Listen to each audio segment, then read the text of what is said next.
হাই বন্ধু বান্ধৱীসকল, আজি মই আপোনালোকলৈ লৈ আহিছোঁ নতুন এটা ভিডিঅ'। ভিডিঅ'টো হৈছে মাছৰ লগতনো কেনেদৰে মই মূলা আঞ্জাকণ বনালোঁ তাকে আপোনালোকৰ আগত দেখুৱাবৰ কাৰণে প্ৰয়াস কৰিছোঁ।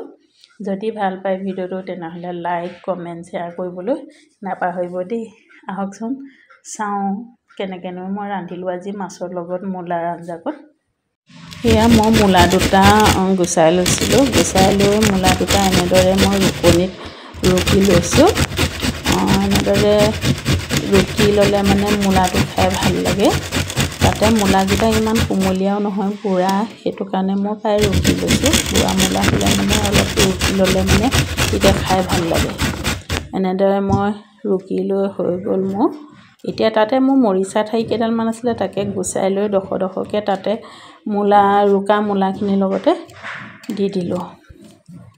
আপোনালোকে এনেদৰে বাৰু খাই পাইছেনে জনাবচোন দেই। এতিয়া মই মৰিচা ঠাৰিকেইডাল হোৱাৰ পিছত মই এতিয়া ৰুকা মূলাখিনিৰ লগতে মই আলু দুটাও কাটি লৈছোঁ। আলু দুটা এনেদৰে দীঘলীয়াকৈ কাটি লৈছোঁ। আপোনালোকৰ নিজৰ ইচ্ছামতে কাটি ল'ব।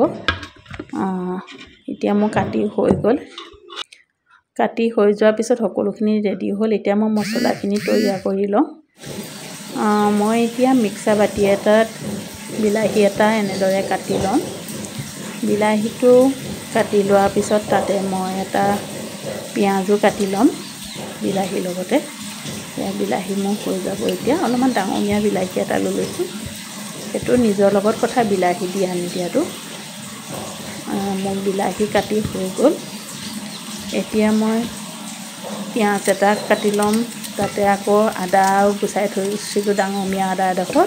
গোটেইডোখৰ নিদি মই এডোখৰ অকণমান দিছোঁ, বেছি আদা দিলে বেয়া হয়।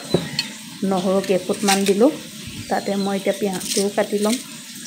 পিঁয়াজটো কাটি লৈ মই তাৰ আগতীয়াকৈ মই এটা বাতিত জালুক, ধনিয়া গুটি, জিৰা গুটি তিয়াই থৈ দিছিলোঁ কোমল হ'বৰ কাৰণে।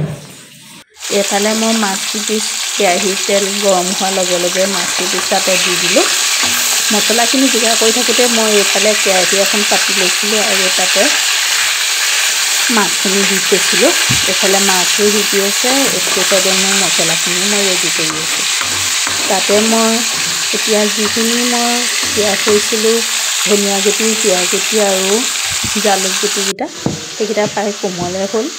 এতিয়া মই মিক্সাৰ বাতিটো যে লৈছিলোঁ তাতে আদা, নহৰু, পিঁয়াজ আৰু বিলাহীৰ লগত সেইখিনি একেলগতে দি লৈ পেলাই মই মিক্স কৰি মিক্সাৰত খুন্দি ল'ম। এইফালে মাছখিনিও সিজি থাকিব, এইফালে মই এইখিনি পেষ্ট বনাই ল'ম। এতিয়া মই এইখিনি পেষ্ট বনাই ল'লোঁ, এয়া দেখিছেনে। এইফালে মাছটো হৈছেগৈ মোৰ বৰ্তমান। মাছকেইডোখৰ ৰঙচুৱা হৈছেগৈ আৰু মাছকেইডোখৰ এতিয়া ৰঙচুৱা হোৱাৰ পিছত মই সেইকেইডোখৰ কাঢ়ি থৈ ল'ম। আপোনালোকে এনেদৰে মছলা পেষ্ট বনাই মূলাৰ লগত খাই পাইছেনে? যদি নাই পোৱা এনেদৰে পেষ্ট বনাই ল'বচোন, খাই ভাল লাগে। জালুকটো দিলে বহুতে ভাল লাগে। মই জলকীয়া নাই দিয়া এইটো কাৰণে, কাৰণ ল'ৰা ছোৱালীকেইটা খাব নোৱাৰিব পাৰে। জালুক আৰু জলকীয়া দুইটা মিক্স হ'লে মানে বেছি জ্বলা হয়। এইফালে মোৰ মাছটো অলৰেডি হৈয়ে গ'ল। এয়া ৰঙা পৰি গ'ল। মাছকেইডোখৰ অলপ ৰঙচুৱাকৈ মই ভাজি লৈছোঁ। তাৰপাছত মই এতিয়া সেই একেখিনি তেলতে এতিয়া মই তেজপাত দুখিলা লৈ লৈছিলোঁ, পাঁচফোৰণ অলপ দিলোঁ, শুকান জলকীয়া দুটা দিলোঁ আৰু দি লৈ সেইখিনি যেতিয়া ৰঙচুৱা হৈ গ'ল তাতে মই এতিয়া ফুটফুটকৈ ফুটিলে যেতিয়া পাঁচফোৰণৰ চেণ্টটো আহিলে তেতিয়া মই মছলাখিনি তাতে পেষ্ট যে বনাই থৈছিলোঁ সেই পেষ্ট বনাখিনি তাতে দি দিলোঁ। এতিয়া ধুনীয়াকৈ সেইখিনি লৰাই থাকিম মই। তাতে এতিয়া মই নিমখ অলপ দি দিছোঁ জোখমতে আৰু ৰেড চিলি পাউডাৰ অকণ দি দিছোঁ কালাৰটোৰ কাৰণে। তাতে মই হালধি অকণমানো দি দিম। দি লৈ গোটেইখিনি মিক্স কৰি এনেদৰে লৰাই থাকিম। এতিয়া এনেদৰে লৰাই লৈ মই হালধিখিনি দি ল'লোঁ। দি লৈ এতিয়া লৰাই লৈ অলপ ৰঙচুৱা হোৱালৈকে ভাজি থাকিম। ছাইডত যেতিয়া ফুট হ'ব ধুনীয়াকৈ সিজি যাব, গোটেই মছলাখিনি মিক্স হৈ এটা ধুনীয়া কালাৰ এটা উঠিছে নহয় জানো, দেখিছেনে? ইমান ধুনীয়া কালাৰ এটা উঠিছে।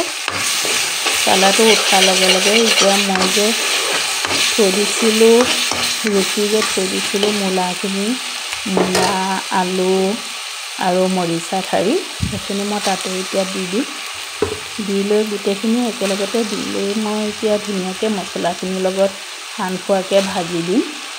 সান খোৱাকৈ ভাজি থাকিম এতিয়া মই অলপ সময় ধুনীয়াকৈ হেতাখনে লৰাই লৈ গোটেইখিনি এতিয়া প্ৰায় সান খাইছেগৈ। এনেদৰে ভাজি ভাজি মই অলপ সময় সিজিবলৈ দিম। তাৰ ছাইডত যেতিয়া অকণকৈ ফুটফুটকৈ তেল ওলাব তেতিয়া মই পানী এটা ছাইডে মই পানীখিনি গৰম হ'বলৈ দিছিলোঁ। এতিয়া ঢাকনাখন দিওঁতেই মই পানীখিনি গৰম কৰি ল'লোঁ। পানীখিনি গৰম হৈ যোৱাৰ পিছত এতিয়া মই ঢাকনাখন খুলি চাম কিনো হৈছে। এয়া দেখিছেনে ছাইডত ফুটফুটকৈ উঠিছে যে, ফুটফুটকৈ উঠি আহিছে। প্ৰায় মূলাখিনি ৰুকি লৈছিলোঁ যিহেতু, সেইটো কাৰণে প্ৰায় আধা সিজিয়ে গৈছে। সেইফালে এতিয়া প্ৰায় মূলাখিনি ভজা হৈয়ে গৈছে। এতিয়া কালাৰটো চেঞ্জ হৈ আহিছে দেখিছেনে? এতিয়া তাতে মই যিখিনি পানী গৰম কৰি লৈছিলোঁ সেই পানীখিনি এতিয়া মই মূলাতে দি দিম। এতিয়া তৰকাৰীখিনি দি দিম। এয়া মই সদায় আপোনালোকক আগতেও কৈছোঁ, মই সদায় গৰম পানীয়ে ইউজ কৰোঁ তৰকাৰীত, মই ঠাণ্ডা পানী ইউজ নকৰোঁৱে। আপোনালোকে বাৰু ঠাণ্ডা পানী ইউজ কৰে নে গৰম পানী ইউজ কৰে জনাবচোন দেই কমেণ্ট বক্সত, নাপাহৰিব। এতিয়া মই এয়া ঢাকনাখন তাত লগাই দিম। লগাই দি অলপ সময় উতল আহিবলৈ দিম। এনেদৰে উতল আহিব। এতিয়া মই ঢাকনাখন খুলি চাম। 5 মিনিটমান এনেকৈ ঢাকনাখনে ঢাকি থৈ দিছিলোঁ। তাৰপাছত এতিয়া মই চাম খুলি, এয়া তৰকাৰী পোৱা উতল আহি গৈছে। গতিকেলৈ মই তৰকাৰী উতল অহা সময়খিনিতে মই এতিয়া মাছকেইডোখৰ যে ভাজি থৈছিলোঁ সেয়া দি দিম। এতিয়া মাছকেইডোখৰ তাতে দি অলপ হেতাখনে লৰাই লৈ এনেদৰে অলপ সময় লৰাই লৈ উতলিবলৈ দিম। এয়া উতলটো আহিছে প্ৰায়। মাছকেইডোখৰত যিহেতু ৰঙচুৱাকৈ ভাজি লৈছিলোঁ সেইটো কাৰণে বেছি সময় উতল নাহিলেও হয়। এয়া প্ৰায় তৰকাৰী আমাৰ হৈয়ে গৈছে। এয়া মই বেছি জোল নকৰোঁ, সদায় গ্ৰেভি টাইপতে মই ৰাখোঁ। গ্ৰেভি টাইপত হ'লে মোহাৰি খাবলৈ ভাল লাগে নহয়নে বাৰু? আপোনালোকেও এনেকৈ খাই চাবচোন। মই এতিয়া গেছটো অফ কৰি দিলোঁ। অফ কৰি ঢাকনাখন মাৰি দিলোঁ। মাৰি দিয়াৰ পিছত আকৌ এবাৰ চাওঁ আহকচোন কেনেকুৱানো হৈছে। বাই, আজিলৈ আহোঁ।